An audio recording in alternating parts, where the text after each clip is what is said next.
The early morning light filtered through the tall pines surrounding the Reed family cabin, slicing golden beams through the mist as if nature itself hesitated to stir the silence. The cabin had stood untouched for years, a relic of a time when laughter had filled its halls, and the scent of turpentine and oil paint clung to its walls. Margot Reed stood just inside the door, her fingers grazing the dust-coated edge of the fireplace mantel. For 24 years she had avoided this place, letting it sit frozen in memory, as though walking back in would unfreeze the pain she had carefully sealed behind time. She was older now, thinner, her hair streaked with white, her hands more frail but still steady. In her arms she carried a small wooden box filled with letters, dried flowers, and a sketchbook that once belonged to her son, Elias. The boy who vanished in 2001 without a trace, whose name still echoed in whispers through the art world like a forgotten prayer. Today, she had come not to find answers, but to finally clean the space and decide what to do with what remained. Upstairs in the attic, the air was cooler and dry. Margot climbed the ladder slowly, the old wood creaking beneath her with every step. At the top, she reached for the pull chain, and a dull bulb flickered to life, casting long shadows over covered furniture and canvas stacks. Dust particles danced like ghosts disturbed from slumber. She stepped carefully through the maze of old easels and frames until her foot hit something hollow behind a standing shelf. Her breath caught. Behind the shelf, wedged awkwardly between the wall and an unused storage trunk, was a canvas she did not recognize. She pulled it free, brushing dust from its surface, her fingers freezing at the sight. The painting was unfinished but unmistakably Elias's. She recognized the flow of his brush, the choice of colors, the unorthodox use of texture. But something else made her heart pound. Tucked behind the canvas frame was a torn piece of a different painting, its edge jagged like it had been ripped in haste. At the bottom corner of that scrap was a signature, and it was not Elias's. It read only 2 letters. G.S. Margot carried both the unfinished canvas and the torn piece downstairs. She set them carefully on the kitchen table and stood staring at them, unsure what to feel. She had thought she knew every work her son had ever created. He was prolific even as a teenager, churning out landscapes, portraits, abstract dreams of his own internal world. But this painting she had never seen before, and the fragment was equally foreign. The paint stroke was heavier, the choice of colors colder, more deliberate. She ran her fingers over the signature, G.S. It triggered something faint in her memory, but she could not place it. She stepped back and stared at the unfinished canvas again, trying to decipher what Elias had been painting. It looked like a forest clearing with tall trees arching above an open space, but the center remained blank, as though something had been meant to be there but was never realized. It was as if he had stopped mid-thought, frozen, in the act of revealing a secret he would never get the chance to speak. The sound of a car door slamming outside pulled her from her thoughts. Her younger son, Noah, had arrived just as promised. He stepped into the cabin carrying 2 paper bags and the same quiet expression he always wore when dealing with the past. Noah had been 12 when Elias disappeared. Now, 36, he worked as a curator in a small gallery in Burlington, specializing in emerging regional artists. He set the bags down and glanced at the table. His eyes narrowed immediately. He walked over and picked up the torn fragment. For a long moment he said nothing, only studying the colors, the strokes, the signature. Then he looked at her with something like recognition. "G.S.," he said slowly. "That's Greg Stanton." The name landed with a weight Margot had not expected.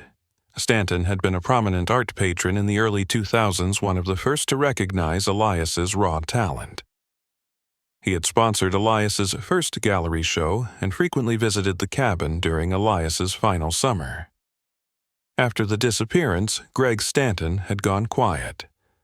Moved Abroad dropped from the public eye.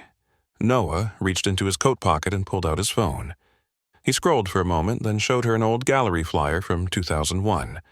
Elias Reed, presented by Stanton House. At the bottom in small script was a signature nearly identical to the one on the torn piece. G.S. Margot felt a chill crawl up her spine.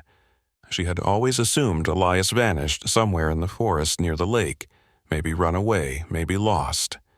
The police had searched for months with no clues, but if this fragment was painted by Stanton and it was hidden with one of Elias's unfinished works, it changed the story entirely.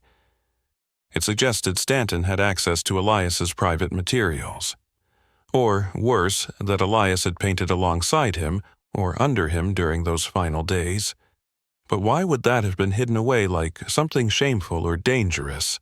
Margot sat down slowly, her legs weak. Noah placed the torn piece back on the table and sat across from her. They didn't speak for a few moments, just sat with the weight of the discovery pressing between them. Finally, he leaned forward and said he wanted to visit Stanton's old estate. It was still owned by the Stanton family, but largely abandoned after Greg's departure. Margot hesitated. It felt like stepping into a past they had worked hard to bury, but something in the unfinished canvas and the hidden fragment stirred in her a need deeper than fear. She nodded. They would go. They would find out why Elias never finished that painting. They would find out what happened in the days before he disappeared. As the sun began to dip behind the tree line, Margot stood at the window holding the torn fragment in her hand. The forest outside was quiet now, the lake still as glass. She thought of Elias, of his laughter echoing across the water of the last painting he ever touched. She could not know then that this discovery would reopen a mystery that had long grown cold. Nor could she know that it would lead to questions far more devastating than the one she thought had already broken her. The canvas was never finished. But the truth, perhaps, was just beginning to surface. Noah drove while Margot sat beside him, staring through the windshield at the curling road ahead. The trees flanking the highway wore early autumn like a quiet promise, reds and golds beginning to nudge green aside. The silence between them had grown dense since leaving the cabin that morning, each lost in thought but tethered by the same need. The Stanton estate lay an hour north, nestled near a disused quarry, once converted into an art retreat. Greg Stanton had poured millions into turning it into a sanctuary for young artists before withdrawing from the spotlight entirely. Noah had found a real estate listing 2 years old that mentioned the property was still owned by the Stanton Family Trust, though no one had been seen living there in a decade. Margot tapped her fingers lightly on her thigh as they turned onto the narrow gravel road leading up the hill. The memory of Stanton loomed larger with every mile. She remembered his slick words, the way he had praised Elias not just for his talent but for his marketability. He had always spoken as if Elias were not a person but a product. That had made Margot uneasy then. Now it chilled her. The gate to the Stanton estate stood open, rust bleeding down its iron bars. Moss crept along the stone pillars that marked the entrance. The driveway curved in a long loop, leading past overgrown hedges and cracked marble statues once posed like guardians of creativity. The main house loomed at the top of the hill, all faded grandeur and forgotten wealth. They parked beneath a bare-limbed sycamore and stepped out cautiously. The air felt different here, still too still. Noah approached the front door, pushed it gently, and it opened with a reluctant creak. They stepped into the foyer, where dust had settled over every surface like a shroud. The grand staircase still held the shape of its elegance, but its rug was faded, its banisters coated in grime. Margot's eyes scanned the walls. The paintings were gone. Every frame was empty. Their outlines remained in the clean spaces against wallpaper yellowed by time. It was as if someone had carefully removed every trace of artistic life from this place.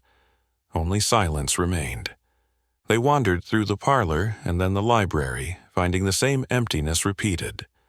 Shelves without books, frames without art. It was in the back hallway that Noah paused. A cracked door marked studio hung crooked on its hinges. He pushed it open and the scent hit them instantly. Oil paint, old varnish. Turpentine sealed deep in wood. The room had not been cleaned. It had not even been entered, judging by the thick dust covering the floor. But the work remained. Dozens of canvases leaned against the far wall. Some were blank, others had beginnings. And one stood on an easel in the center of the room. It was covered with a beige sheet. Margot stepped forward and lifted the fabric carefully. Beneath it was a painting of a boy in the woods. The figure was seen from behind facing a small stream with trees bending overhead. His clothes were rough, his shoulders narrow, but the slope of his neck, the curve of his spine, the color palette. Margot recognized them. This was Elias. Her breath caught as she touched the edge of the canvas, but the signature in the corner was not his. Noah stepped closer and peered at the initials.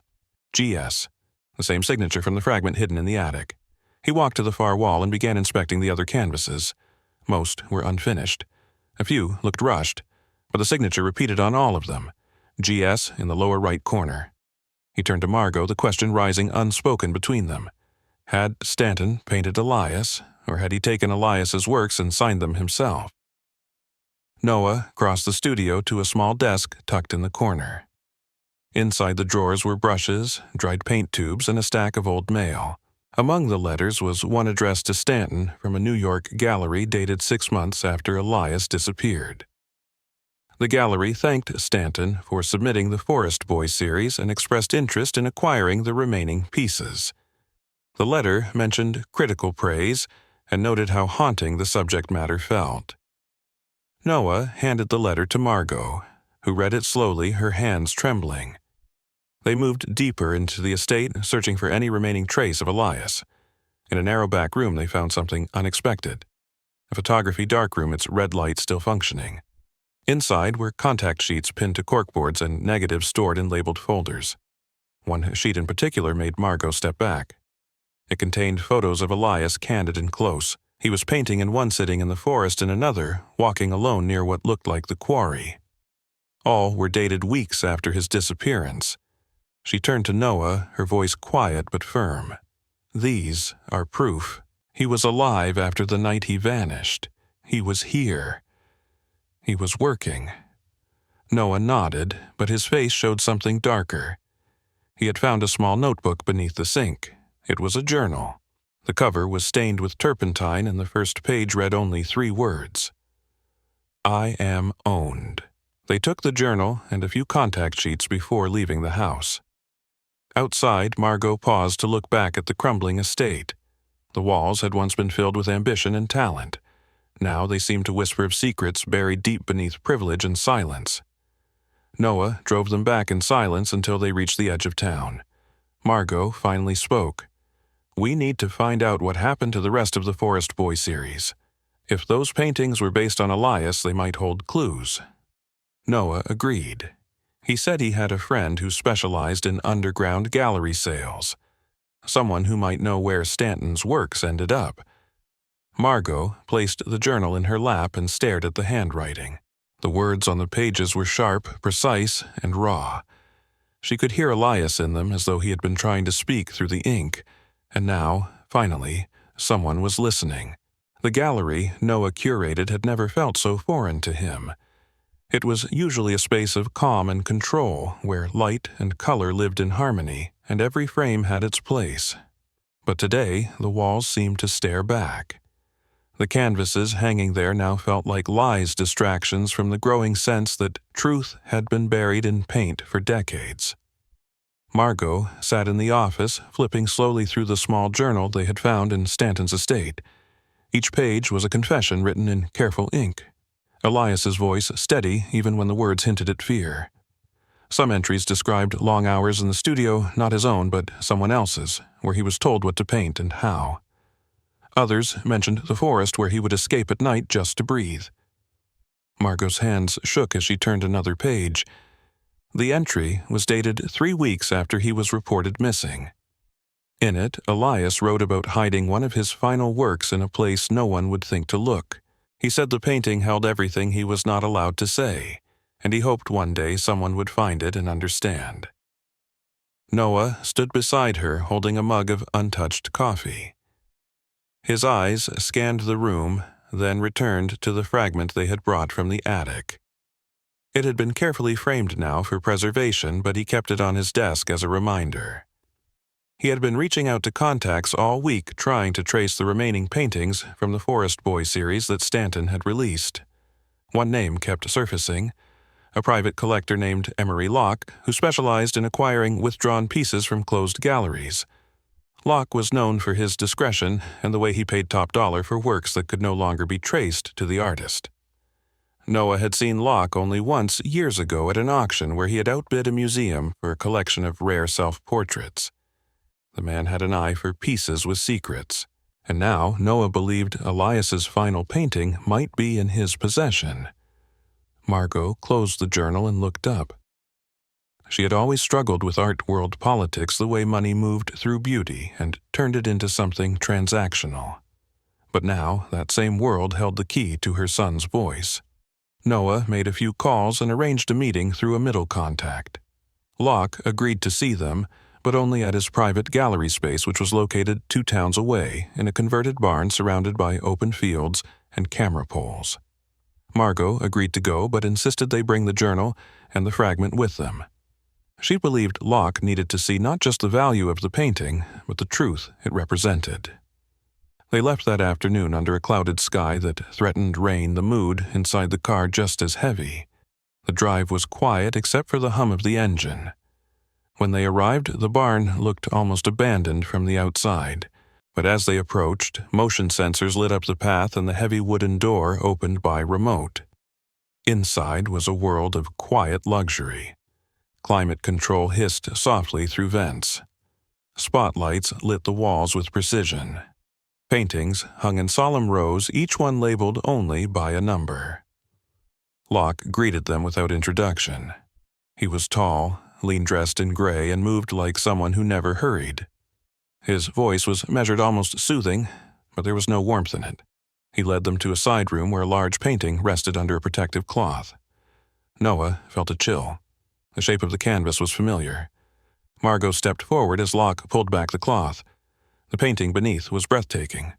A clearing in the forest at twilight, with tall trees casting shadows over a solitary figure. The boy stood near a pool of water, his reflection distorted but visible. His face was half-turned, and though it was not detailed, Margot knew. It was Elias. But it was not just the image that held her. It was the color. The tones in the leaves, the sky, even the water shimmered with the pigment blend Elias had created with her when he was 12. A formula they had never shared. Margot stepped closer. Her hand hovered near the surface, not touching but feeling. The signature in the corner read only one letter. E. Noah looked to Locke and asked where he had acquired the piece. Locke answered with deliberate detachment. It had come from a dissolved estate in upstate New York, no provenance, no documentation, just a canvas wrapped in heavy burlap and marked as anonymous. He had assumed it was a copy or the work of a student until an appraiser noted its similarity to Stanton's Forest Boy collection. Locke never knew who had truly painted it. Until now. Margot opened the journal and read aloud a passage describing the clearing, the reflection, the colors. Locke listened silent. When she finished, she handed him the framed fragment. He examined it and finally asked what they wanted. Margot said she did not want to buy the painting. She wanted it to be seen. She wanted Elias's voice to speak again. She proposed an exhibition not just of this piece but of everything they had found. The journal, the photos, the letters. A tribute to a voice that had been stolen and hidden in silence. Locke considered for a long moment, then nodded. But he added one condition.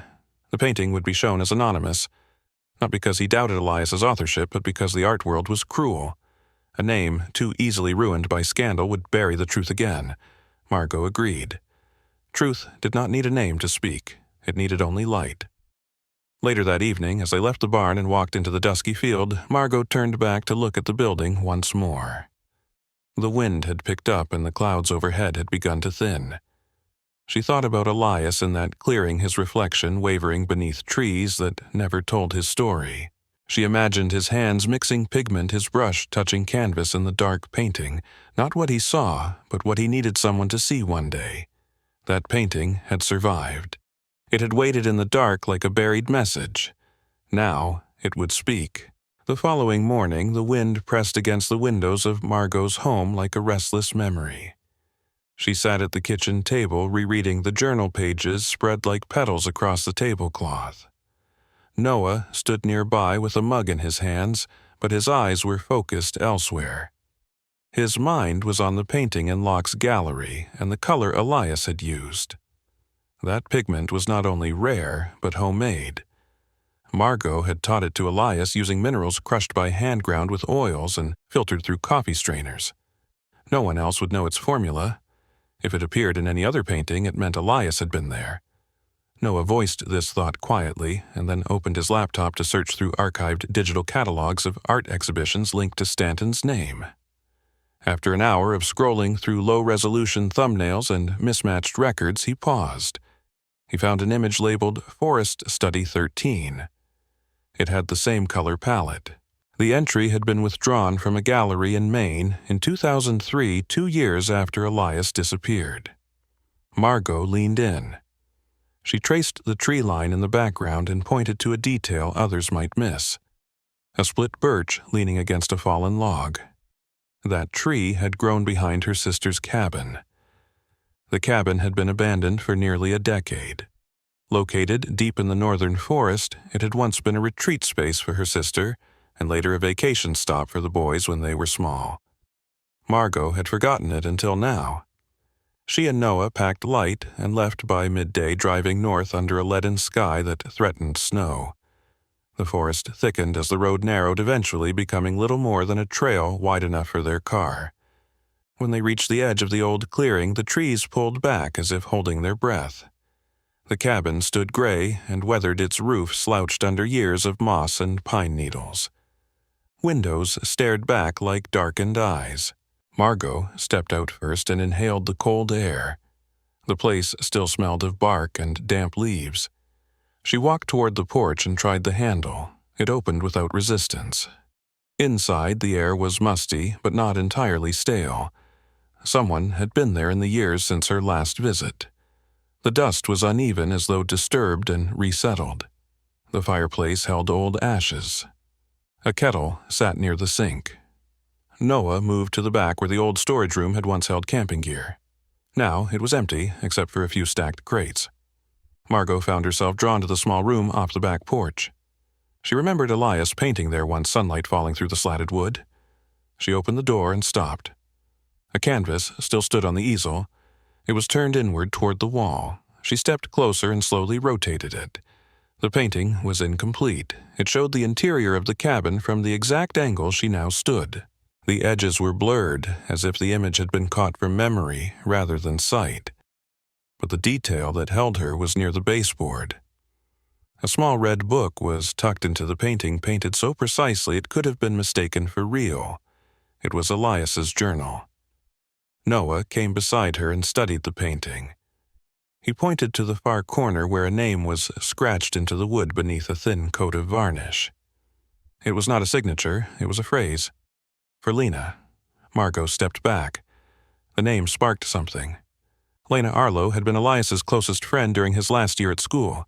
She had practically lived at the cabin that final summer, working on her own wood carvings while Elias painted. After his disappearance, Lena had visited a few times, then vanished from their lives without explanation.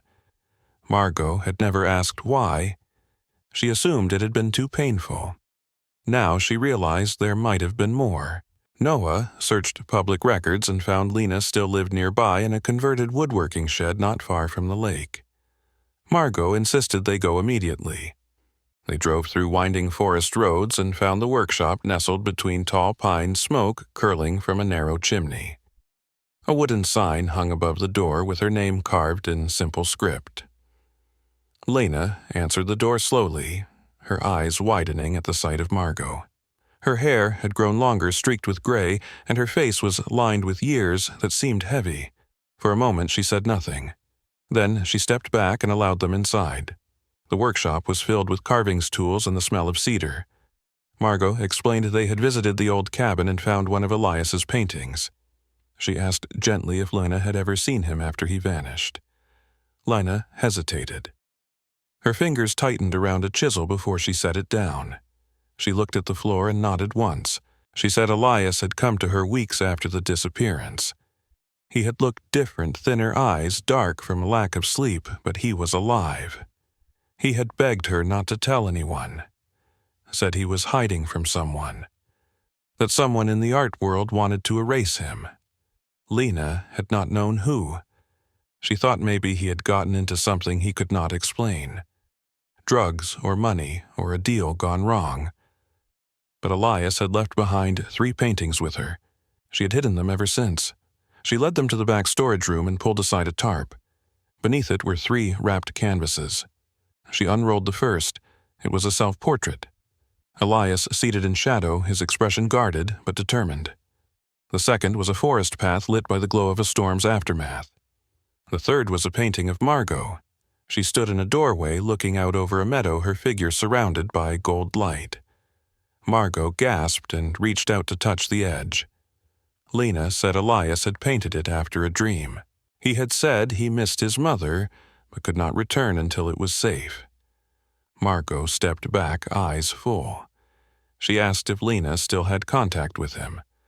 Lena shook her head. She had not seen Elias in over 20 years, but she still believed he was alive. She handed Margot a letter sealed in oil paper. Elias had left it with her the last time he visited. Margot opened it with trembling hands. The letter from Elias was written with a clarity that pierced through the fog of lost years. His words were careful but unshaken, layered with emotion and urgency. He addressed it to both Margot and Noah, though he suspected they might never read it. He wrote of nights spent sleeping in hollowed-out barns and days working in borrowed sheds where no one asked questions. He spoke of betrayal, not just personal but artistic, a theft that felt like his identity being stripped layer by layer. He never named the person outright, but referred to him as the man who wears other people's light. He admitted he had left behind pieces of himself in places no one would expect, and that if anyone ever found them, they would see the truth not in his words, but in his color. Margot folded the letter slowly and held it to her chest. Noah had already opened his phone again, contacting a friend in the private art world who tracked underground auctions. If someone was selling Elias's stolen paintings, there had to be a trail. The reply came sooner than expected. A listing had surfaced that morning in an invite-only auction. The piece was titled Lost Among Trees. The title alone made Margot's heart skip.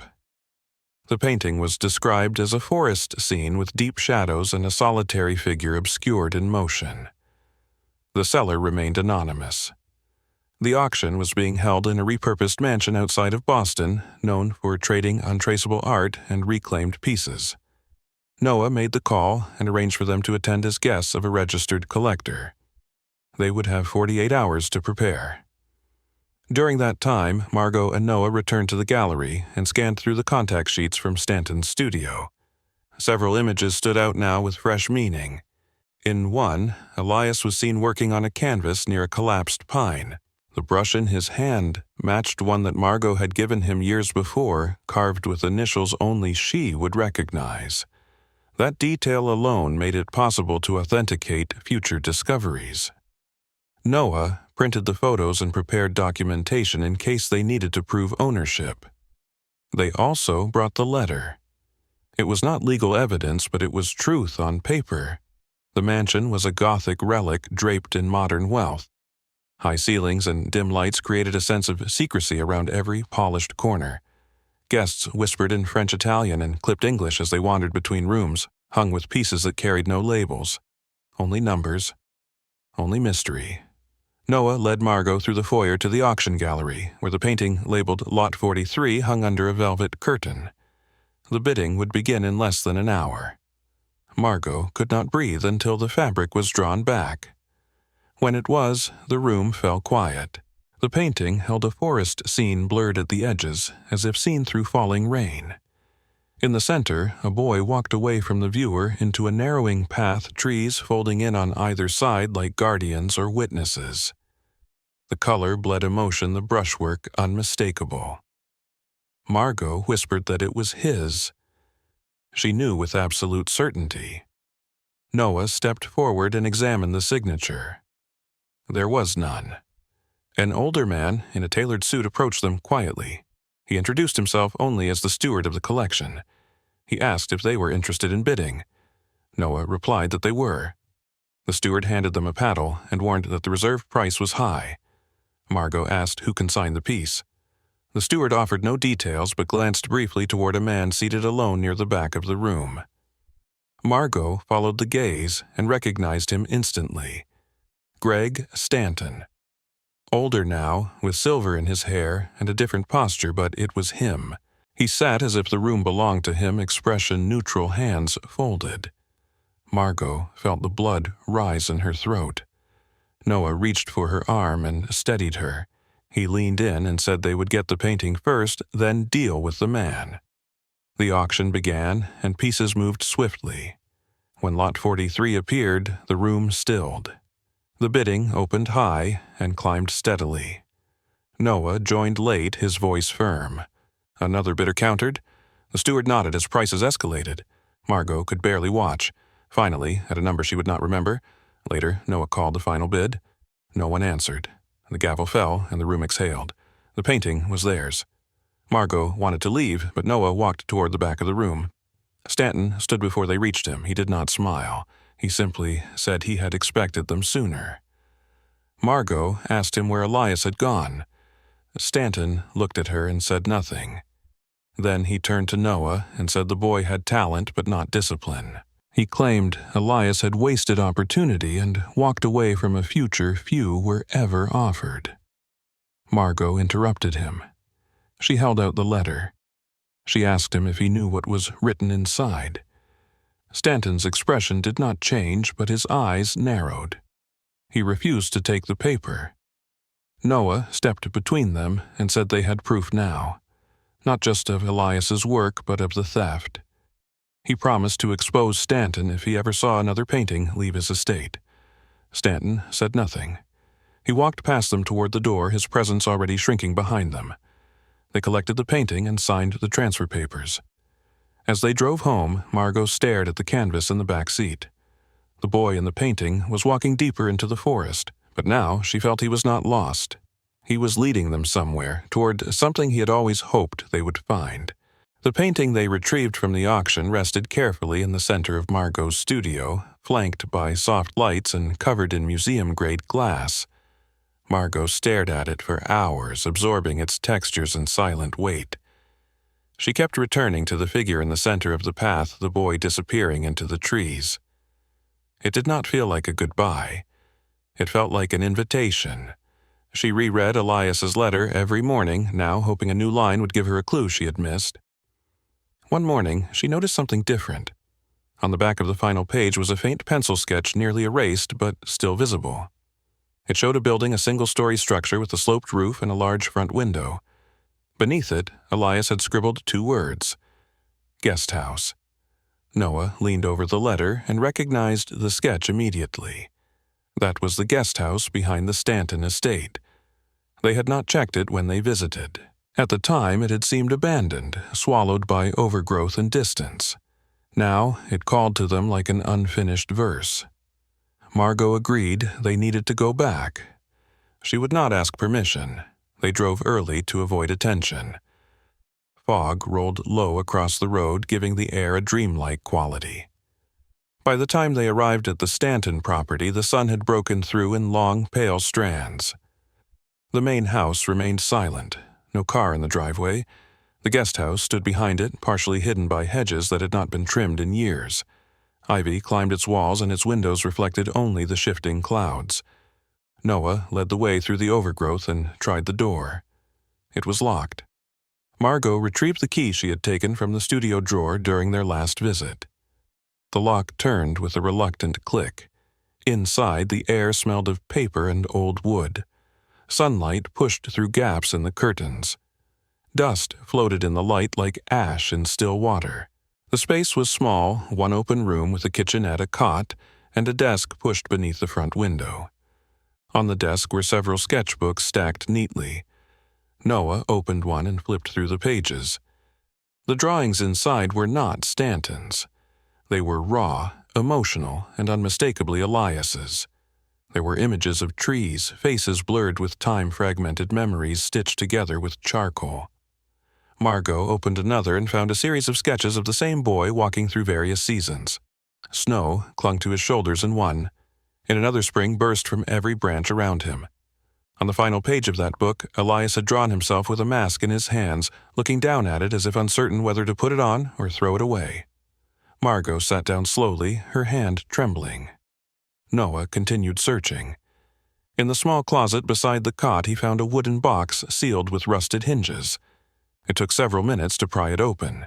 Inside were bundles of old letters tied with faded ribbon, a metal tin of paintbrushes, and a small ceramic figure wrapped in linen.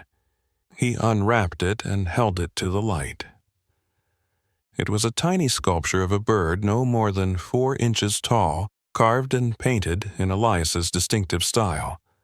On the base was a single word scratched into the glaze. Hope. Margot took it gently from Noah and closed her eyes. She remembered Elias crafting birds like these during his last summer home, saying he believed every person carried a bird inside them, something that wanted to fly but was too often caged. She had forgotten those words until now. She set the bird down carefully and opened the bundle of letters. The top envelope was addressed to her in Elias's handwriting dated 2 years after he disappeared. Inside was a single page. He wrote that he had tried to return once, but the shadows followed him. He had seen someone outside his window at the lake house and ran before they reached the door. He wrote that his art had been taken from him, not just the works, but the power to claim them. The rest of the letter was a plea for understanding, for forgiveness. Noah stood near the window and noticed something odd outside. A patch of disturbed earth near the old oak tree. The grass had grown in uneven patterns and the soil was darker than the rest. He went outside with Margot following close behind. They approached the patch and began to clear away debris. Beneath a layer of pine needles and rotting leaves was a square of plywood. Noah lifted it, revealing a shallow pit.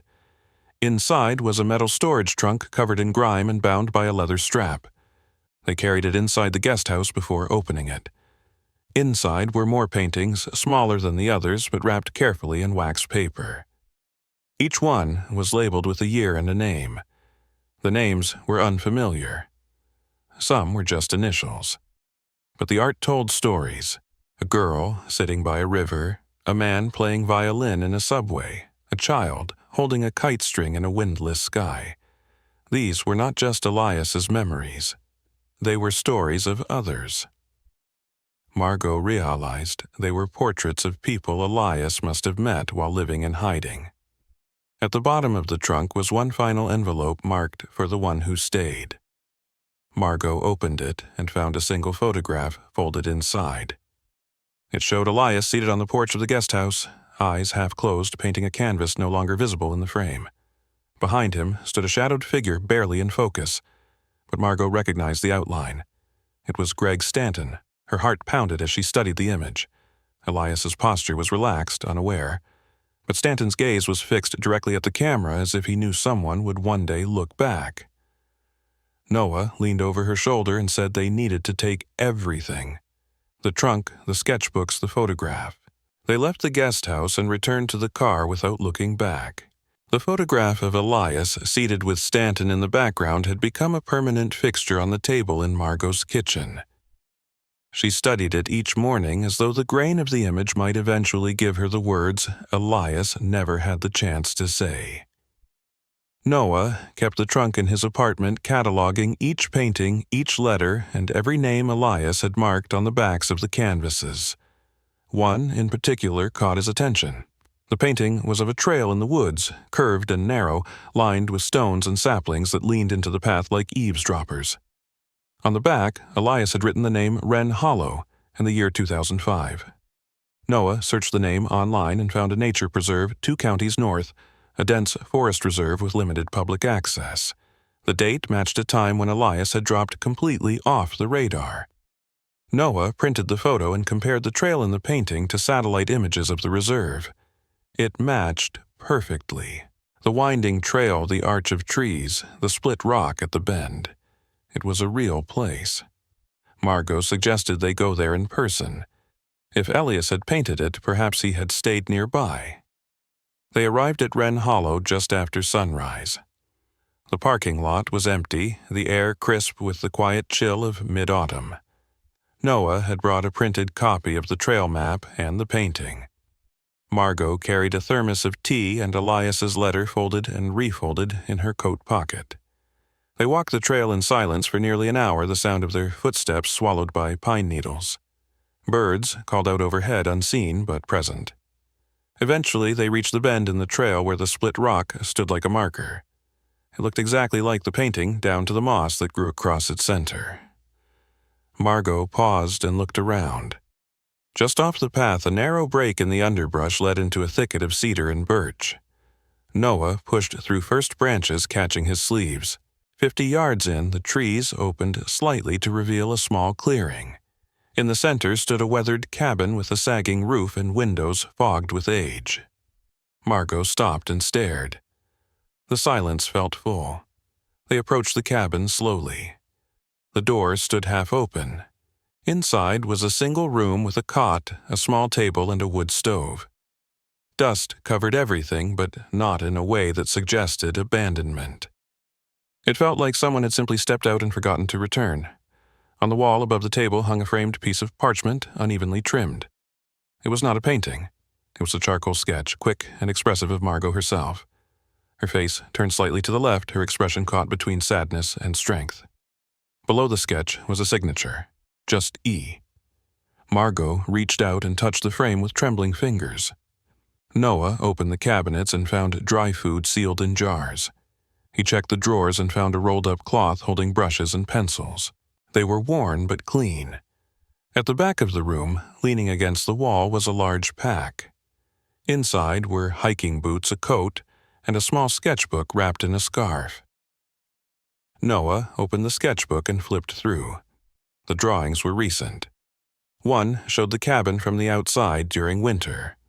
Another depicted the trail leading into the woods empty, but with boot prints in the snow. On the final page, Elias had written something simple. I still see her face every time I close my eyes. Noah handed the book to Margot, who held it like something fragile. She sat on the edge of the cot and looked around the room. The presence of Elias felt undeniable. The charcoal still smelled faintly of oil.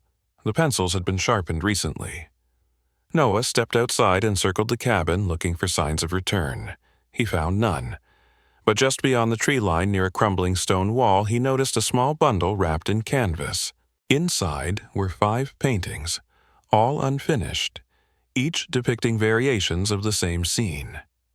A man standing at the edge of a clearing, looking at something just out of frame. They brought the bundle back into the cabin and laid it out on the table.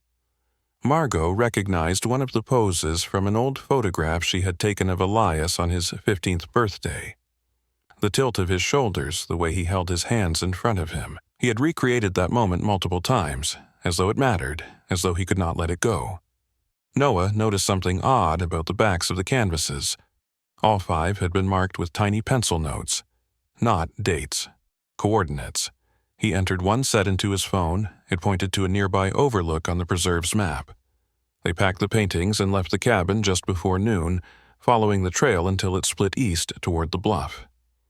The climb took nearly 40 minutes. At the summit, the forest peeled back and it gave way to a wide view of the valley below. The wind moved hard here, stirring leaves and lifting hair from their faces. Margot looked out and saw the shapes of towns in the distance, the lines of highways, and the silver glint of the river. Noah searched the area and found another bundle of wrapped canvas under a loose stone shelf. Inside was only one painting. It showed the bluff exactly as it appeared now, but painted in early morning light. And in the foreground stood a woman with her back turned, gazing across the valley. Her coat was red, the same one Margot wore now. Noah pointed to the detail and looked at her. Margot turned away, her eyes filled. Elias had been here. He had seen her, maybe recently, maybe years ago, but enough to remember.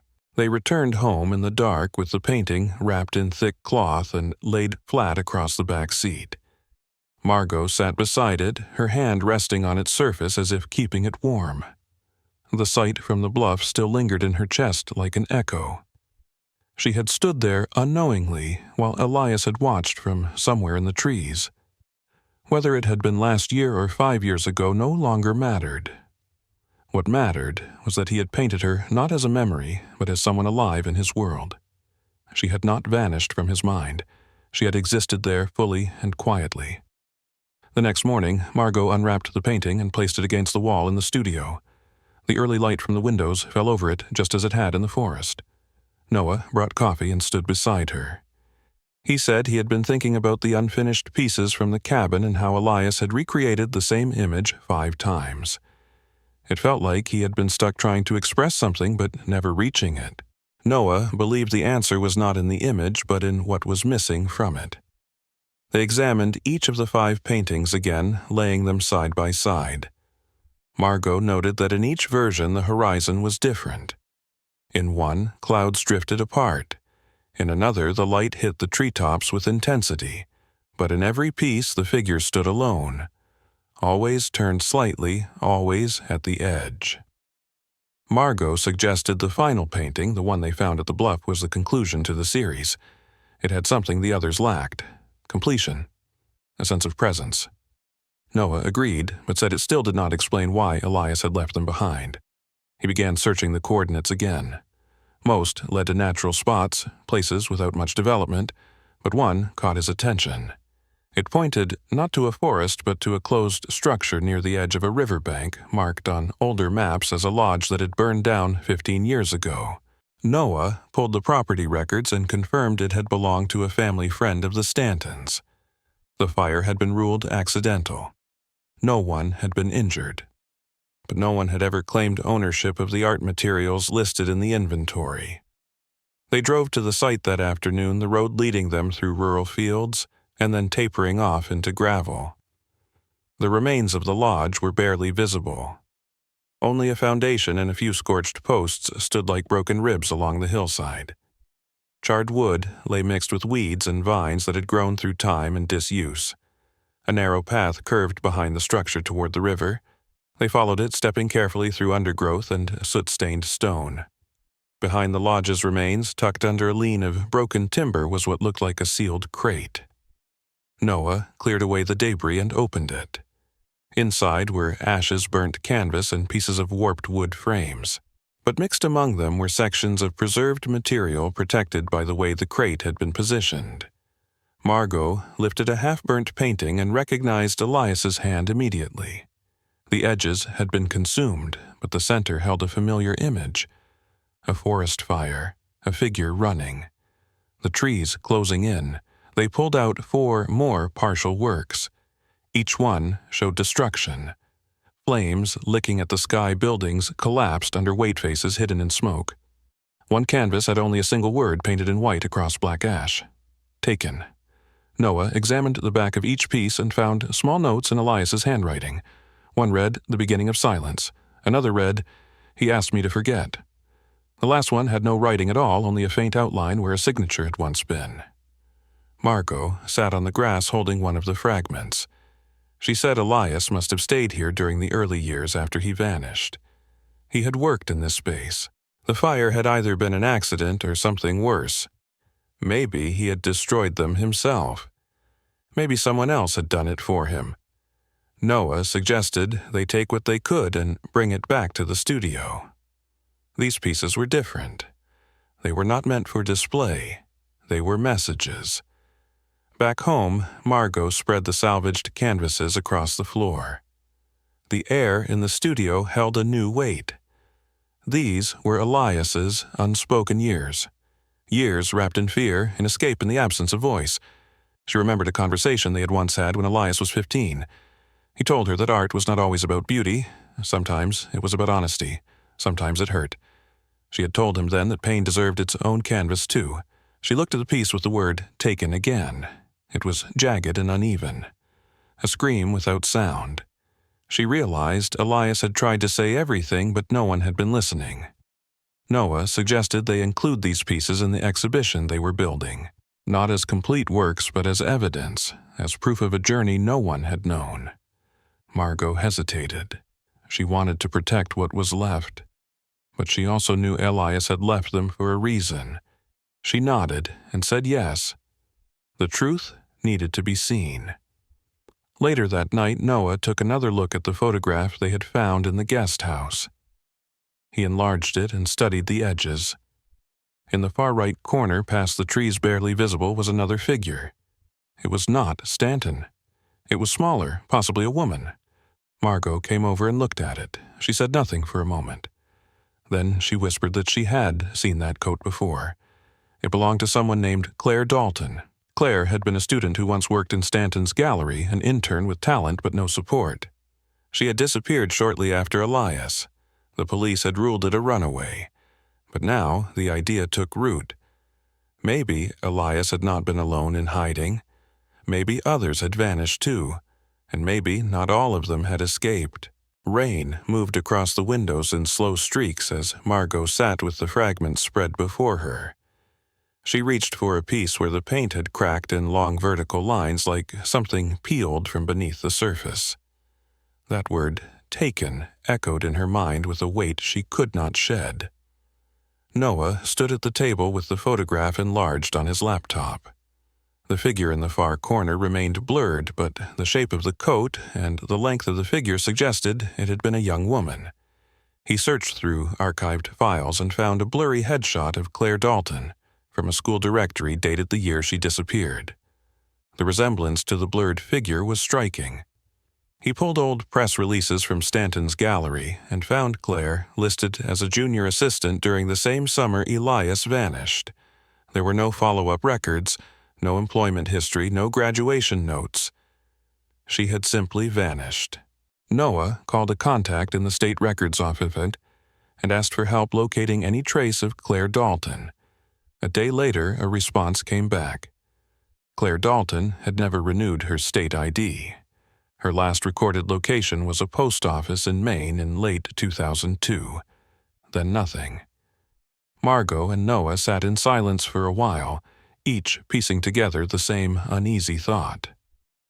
Elias had not just run from something. He had been part of a group who were removed or erased from the formal path. Artists, interns, quiet talents without strong connections.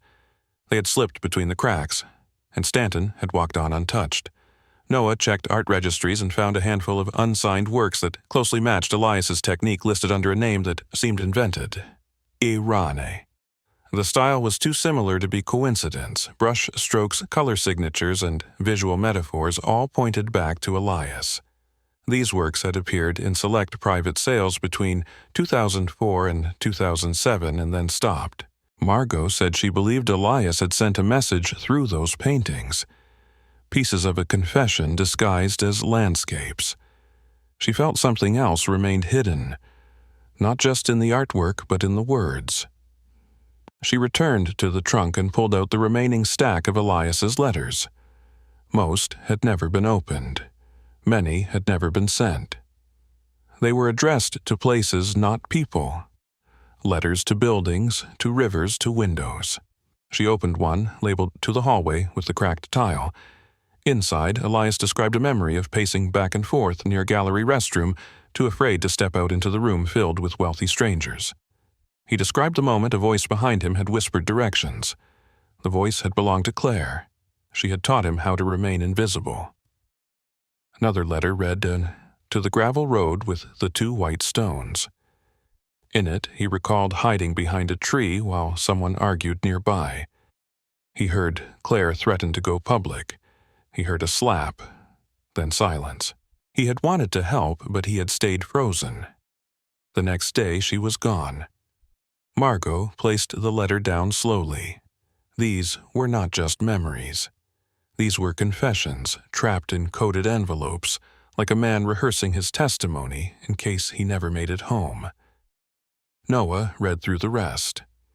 In one, he found a return address stamped on the back of an envelope. It was not Elias's handwriting. The ink had faded, but the number was legible. They traced it to a community mailbox in a small town south of Augusta. The box had been closed since 2010. Noah contacted the local postal office under the pretense of locating a lost item from a family member. The clerk on the phone remembered the box number. She said it had belonged to someone named Reed, but the full name had been scratched out on the form. She remembered because the person collected mail irregularly, sometimes only twice a year. When asked if any mail had been forwarded from that box, she hesitated. Then she said that one package had been redirected just a few weeks ago. Noah asked for the address. The clerk said she could not give it out but could pass along a message. Margot quickly wrote a note on thick paper. She wrote that she had found Elias's paintings. She wrote that she was not angry. She wrote that she had never stopped waiting. A week passed with no word. Then a package arrived at the gallery with no return label. Inside was a manila folder and a small key. The folder contained photocopies of legal documents, police reports, old gallery invoices, letters between collectors and Stanton's assistant. One report was particularly worn. It detailed a call made to authorities in 2001 about a disturbance at the Stanton estate. The caller hung up before giving a name. But the transcript described a young man yelling about stolen work and a girl screaming in the background. The call had not been followed up. The address was never visited. Margot folded the report carefully and placed it beside the burnt painting labeled Taken. She held the key in her palm. There was a number engraved on its side, 18. Noah cross-referenced it against local storage units and found a match outside a nearby town. They visited the facility the next morning. The manager led them to the unit and opened it. Inside was a single object, a crate about 4 feet wide, 2 feet deep, sealed with brass latches. Noah opened it. Inside were 2 canvases and a thick envelope taped to the lid. Margot opened the envelope and pulled out a letter addressed simply to Mother. The handwriting was slow, deliberate. Elias wrote that he had painted these works to be his final words. He wrote that if she had found them, it meant she'd never stopped looking. He wrote that he never stopped hoping. He apologized for the years he had spent in silence. He explained that silence had kept him alive. The first painting showed Elias not as a boy, but as a man standing in the woods with a coat draped over one shoulder. His eyes looked straight ahead, calm, steady. The second was smaller. It showed Margot seated at a window, her hand resting on an open book. Her eyes looked out into the distance. A cup of tea steamed nearby. A clock read 7. It was a quiet scene, unremarkable at first glance. But in the reflection on the window, a figure stood just beyond the glass, watching, not as a threat but as a memory that refused to fade. The gallery was quiet in the hours before the exhibition opened. The lights hummed softly above the rows of mounted frames, and the scent of fresh paint still lingered in the air where the final touches had been applied to the walls.